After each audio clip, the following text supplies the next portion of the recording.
여러분, 두 가문 이야기를 하겠습니다. 자, 먼저 한 가문은 세상적으로 볼 때 대단히 성공하고 그리고 누구나 부러워할 만한 그런 가문입니다. 이 가장 여기에 아이가 넷이 있는데, 그런데 한 아들은 농업 그리고 목축업에서 세계적인 기업을 일구었습니다. 한참 옛날 얘기니까요. 옛날로, 그러니까 우리가 중고등학교 때 배우던 뭐 신석기 시대 또는 청동기 시대, 철기 시대, 이 정도 옛날로 올라가면 농업하고 목축은 상당히 밀접한 연관이 있죠. 어쨌든 뭐 요즘도 세계적으로 엄청난 큰 손이 사실은 농업을 전 세계적으로 쥐고 있는 그런 기업체라고 하지요. 아무튼 이 사람의 첫째 아들은 농업과 목축에서 아주 세계적으로 큰 부를 일군 사람이었습니다.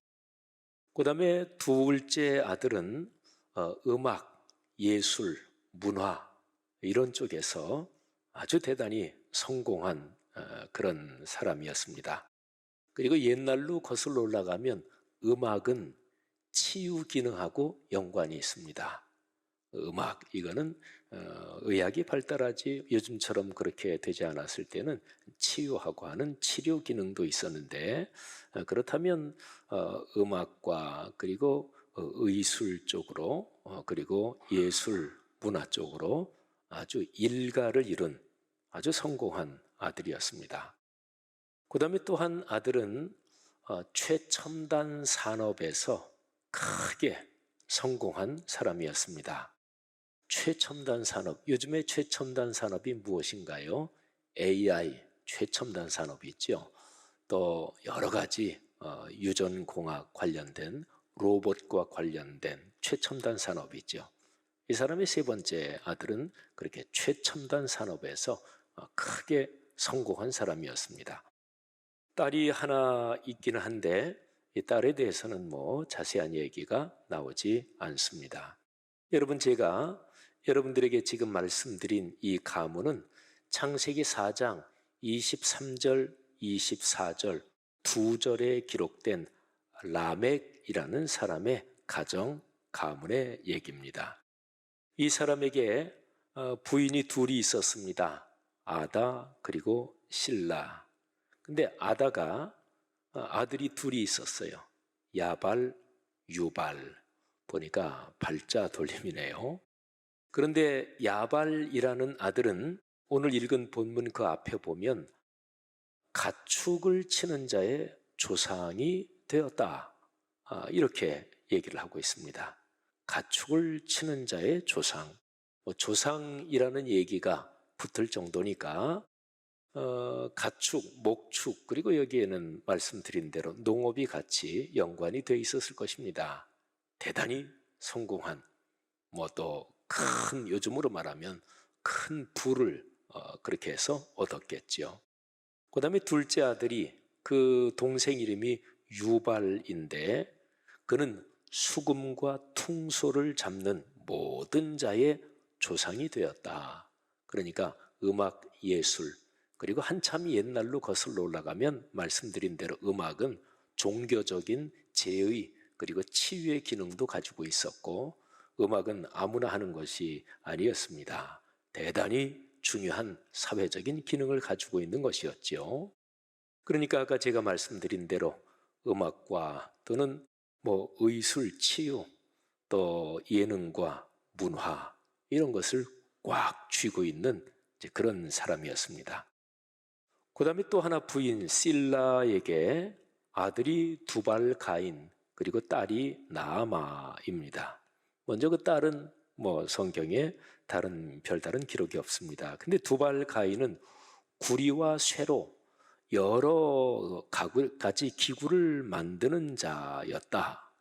그런데 여러분, 신석기 시대에서 인류 역사가 구리, 청동을 사용할 그때 청동 기술을 가진 사람, 또 그 민족, 그 나라가 강하게 다른 나라를 다 지배했습니다. 그 다음에 사람이 철을 재련할 줄 알게 되면서는 철기 산업이 발달한 나라가 세계를 지배했습니다. 그러니까 농기구나 여러 가지 살림에 필요한, 사람 사는 데 필요한 기구만이 아니라 금방 말씀드린 대로 특별히 군사 도구, 무기를 만드는데 구리, 또 청동, 철 이런 것들이 발달한 나라가 헤게모니를 쥐었겠지요. 그러니까 요즘으로 말하면 그야말로 최첨단 산업이고요. 특별히 군수 산업에서 아주 호황을 누린 그런 기업체를 일구었다. 이렇게 요즘식으로 번역을 해서 말할 수가 있었을 것입니다. 여러분, 라멕이라는 사람이 이 정도였어요. 그러니까 뭐 얼마나 대단했겠어요. 여러분이 어떤 가정 가문을 생각할 때, 아이고, 우리 아버지가 검사야, 뭐 또 우리 저 사촌이 뭐야, 뭐 이렇게만 돼도 뭐 한국뿐 아니라 뭐 세계 인간 사는 데는 다 그렇습니다. 그런데 라멕이라는 사람이 말하자면 아들 셋, 딸 하나를 뒀는데 이 정도로 성공했으니 뭐 겁날 게 뭐가 있었겠어요? 그런데 그것보다 더 중요한 거는 라멕이 하는 얘기입니다. 23절, 24절을 제가 세번역 성경으로 한번 읽어드리겠습니다. 라멕이 자기 아내들에게 말하였다. 아다와 실라는 내 말을 들어라. 라멕의 아내들은 내가 말할 때에 귀를 기울여라. 나에게 상처를 입힌 남자를 내가 죽였다. 나를 상하게 한 젊은 남자를 내가 죽였다. 가인을 해친 벌이 7갑절이면 라멕을 해치는 벌은 77갑절이다. 여러분, 이 세상에서 참 재산이 많고 또 굉장히 권력 있는 자리에 있고 그런 분들 중에서 참 존경할 만한 훌륭한 사람도 많이 있습니다. 그래서 자기가 가진 재산이나 또는 자기가 가진 지혜, 지식, 그리고 권력 그 자리에서 남을 위해서 선하게 또 나라와 민족 그 사회를 위해서 참 훌륭하게 봉사하는 그런 분들도 많이 있습니다. 그런데 종종 남보다 훨씬 많이 가지고 능력이 있는 사람이 요즘식으로 표현하면 갑질을 하고 안하무인격인 그렇게 사는 사람이 있지요. 라멕이 바로 그런 사람이었습니다. 이 라멕은 누가 자기에게 상처를 입히면 아예 그 사람을 죽여버렸다. 그리고 자기를 조금 다치게 한 어떤 청년이 있었는데 죽여버렸다. 그리고 가인이 범죄를 하고 난 다음에 굉장히 두려워하니까 하나님이 가인에게 은혜를 베풀죠. 다른 사람이 가인을 죽이지 못하도록 표를 주고 그리고 가인을 해치지 못하도록 하나님이 보호해 주십니다. 그런데 라멕이 가인의 6세 손이에요. 가인부터 라멕까지 6대입니다. 근데 자기의 조상을 언급하는 거예요. 우리 조상 가인을 누가 해치면 벌이 7갑절이라고 한다면 나를 해친 사람은 77배 고통을 당할 것이다. 그러니까 그렇게 갚아줄 것이다. 뭐 이런 얘기죠. 이 라멕의 정신세계는 어떤 것이었을까요? 라멕의 인생관은 어떤 것이었을까요? 한번 상상해 보십시오.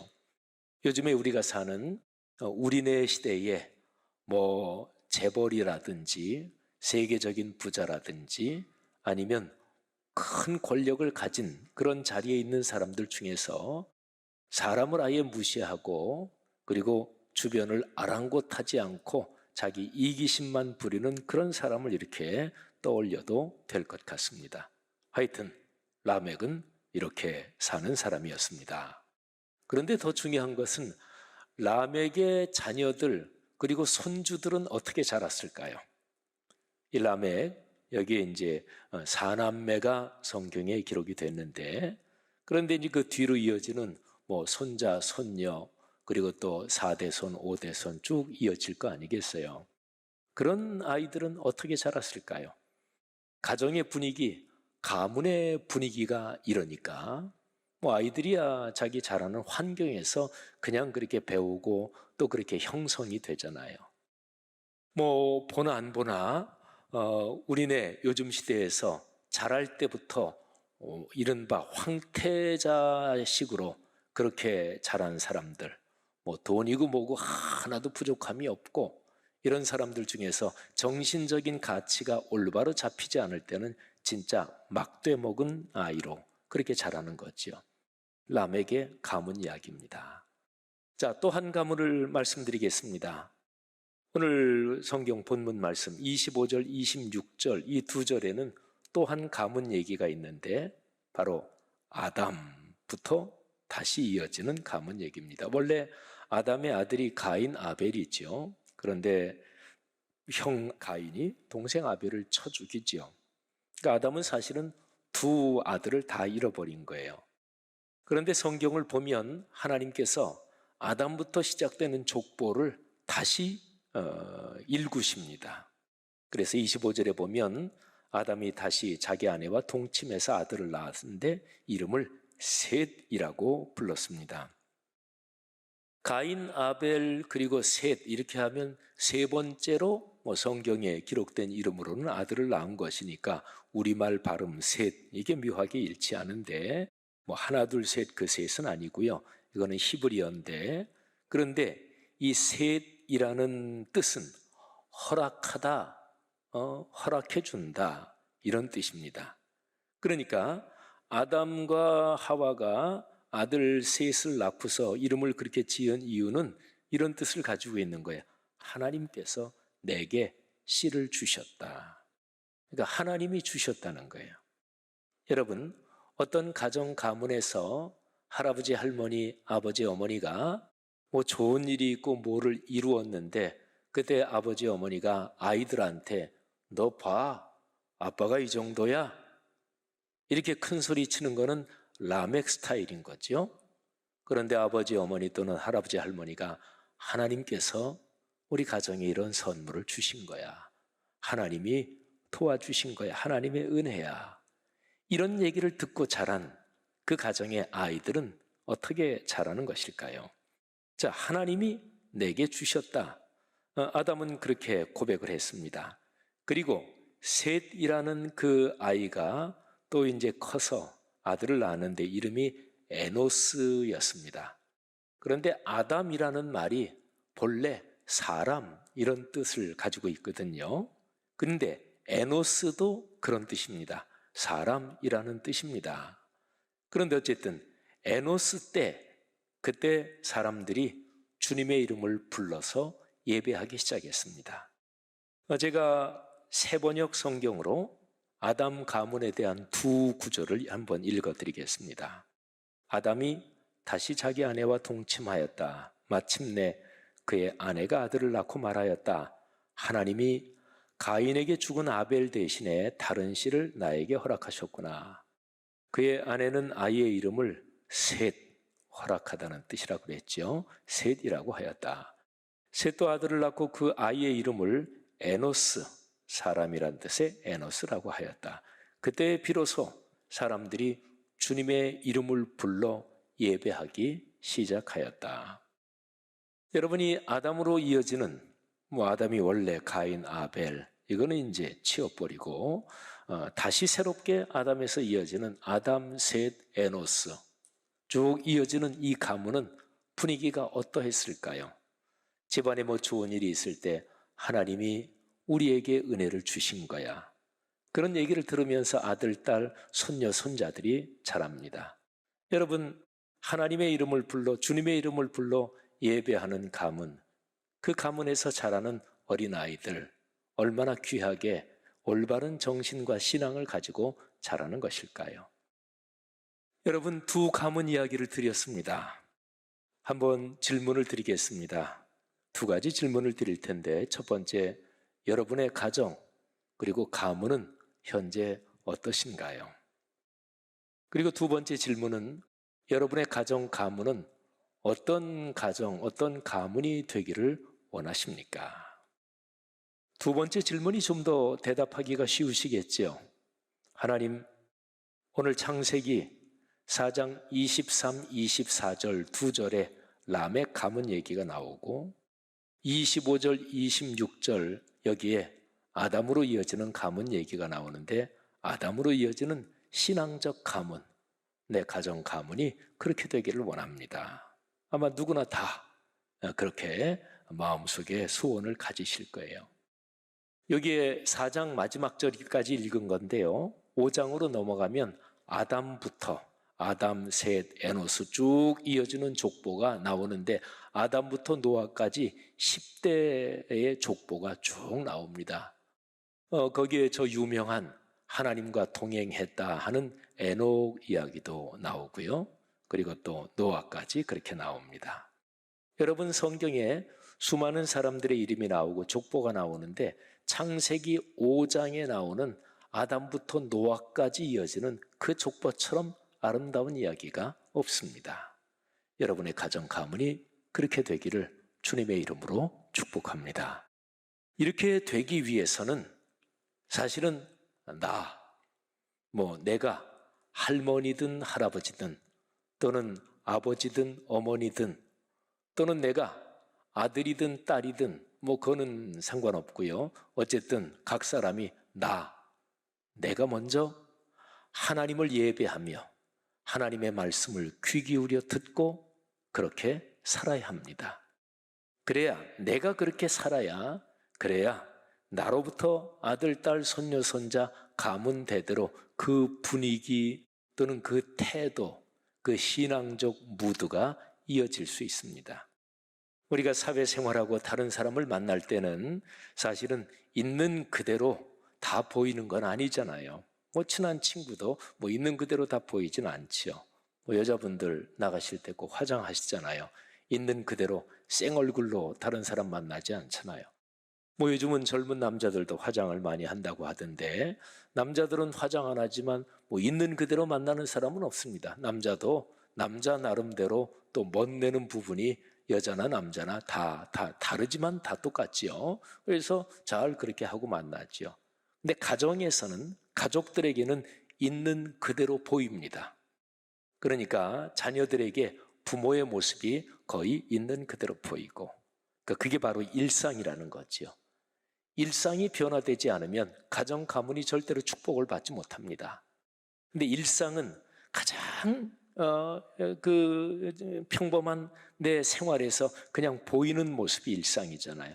근데 일상이 어떻게 보이면 그거는 속에 인격이 그래서 일상이 그렇게 나타나는 거예요.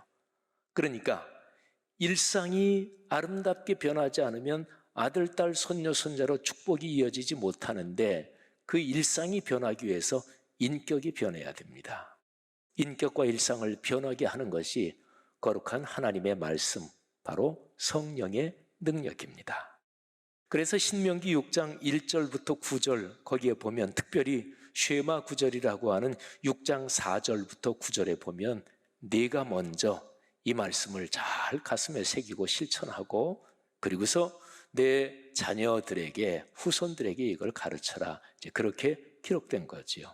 그렇게 가르치기 위해서 중요한 것이 환경을 그렇게 만들어야 됩니다. 그래서 내 미간에 붙여 표로 삼고 또 내 집 문설주와 바깥문에 기록하라. 이거는 신앙적인 주변 환경을 그렇게 만들라 그런 것입니다. 가장 중요한 환경이 무엇일까요?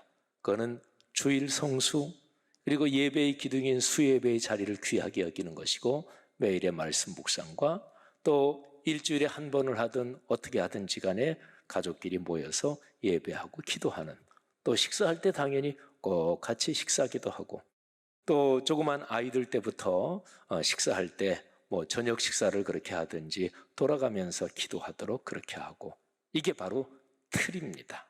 이게 바로 분위기입니다. 사랑하시는 여러분, 하나님께서 우리 교회 성도들의 가정 가문 오늘 5월 어린이 주일을 맞이해서 특별히 이 말씀을 깊이 새겨서 그런 복이 여러분 가문 대대로 흐르기를 주님의 이름으로 축복합니다. 그래서 하나님이 넉넉한 경제력을 주시되 존경받는 큰 부자가 되기를 주의 이름으로 축원합니다. 마음껏 놀러 다니고 노세 젊어서 노세 나이가 들어서도 펄펄하게 놀기 위해서가 아니라 선한 삶을 살기 위해서 여러분이 연세가 많이 드셔도 정정하고 건강하시기를 주님의 이름으로 축복합니다. 여러분의 아들, 딸, 손녀, 손자들이 걸어가는 인생 모든 분야에서 잘 되기를 축복하는데, 그런데 그 아이들에게 늘 하나님이 내게 주신 것을 어려운 사람들에게 나눠야 된다. 그리고 하나님의 일을 위해 드리는데 인색하지 말아야 된다. 그래서 아들과 그리고 자녀들에게 그런 것을 늘 강조하는 그런 여러분의 가정 가문 되기를 주님의 이름으로 축원합니다. 여러분, 우리 예수 믿는 사람들이 참 너무나 좋아하는 찬송이 있잖아요. 근데 그 찬송의 가사가 너무너무 좋습니다. 찬송은 보통 3절까지 있든지 4절까지 있는데 찬송 가사는 그냥 이렇게 생각나는 대로 그러는 게 아닙니다. 굉장히 정교하게 마치 집을 건축하는 것처럼 보통 찬송 가사는 그렇게 써요. 또 여러 절이 있을 때. 근데 찬송 559장 4절에 봄바람 불어있고, 근데 불어있고 할 때 이자 밑에 쌍시옷이 아닙니다. 하나만 시옷이 들어갑니다. 그러니까 4절에 늘 봄, 여름, 가을, 이을 그때 어느 계절이든지 봄바람처럼 아름다운 바람이 계속해서 이어진다. 그래서 이자 밑에 시옷 하나죠. 4절에 봄바람 불어있고, 근데 1절은 보면 하나님 아버지를 모시고 믿음이 든든한 에덴 동산 같은 가정을 노래하고 있습니다. 2절은 부모님의 사랑이 넉넉하고 형제간이 사랑하고 그리고 어려움과 힘든 것 즐거움을 함께하는 가정 천국을 노래하고 있고요. 그리고 3절이 참 진짜 좋습니다. 이 3절에서는 일하는 것이 얼마나 귀한 것인가, 일의 가치를 얘기하고요. 그리고 한 상에 둘러앉아서 먹는 것이 얼마나 귀하고 가치 있는지 그걸 얘기하면서 여기가 바로 낙원이다, 이렇게 얘기를 하고 있습니다. 그러니까 1절은 동산 같은 에덴 동산, 2절은 천국, 3절은 낙원. 참 아름다운 모습이잖아요. 그리고 후렴에 아주 중요한 가사가 계속 반복되는데 임마누엘, 하나님이 우리와 함께 계시다, 그런 거잖아요. 예수님만 섬기는 우리 가정. 그래서 하루가 또 선물이고 하루가 또 아름답고 하루하루가 즐거운 또 복이 넘치는 그런 가정을 얘기하고 있습니다. 그러니까 결론은 하나님이 같이 계셔야 돼요. 근데 하나님이 어떻게 같이 계실까요? 우리 하나님을 보여주신 예수 그리스도는 더 이상 육신의 모습으로는 세상에 계시지 않잖아요. 그러면 하나님이 같이 계신 거, 예수님이 말씀하셨어요.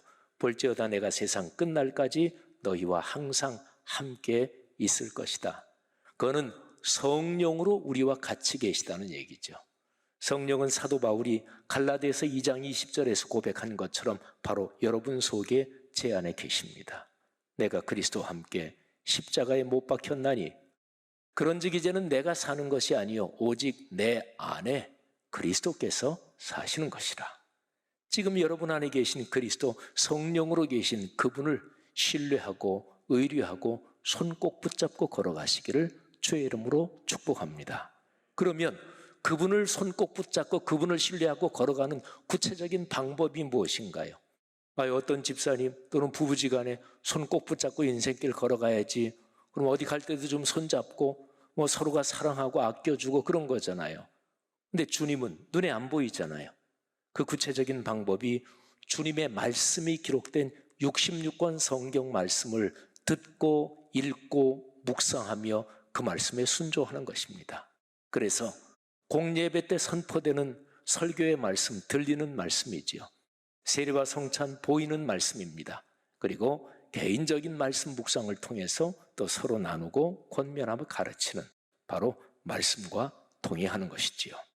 하나님께서 이런 복을 우리 교회 모든 가정들마다 넉넉하게 또 풍요롭게 주시기를 주님의 이름으로 축복합니다.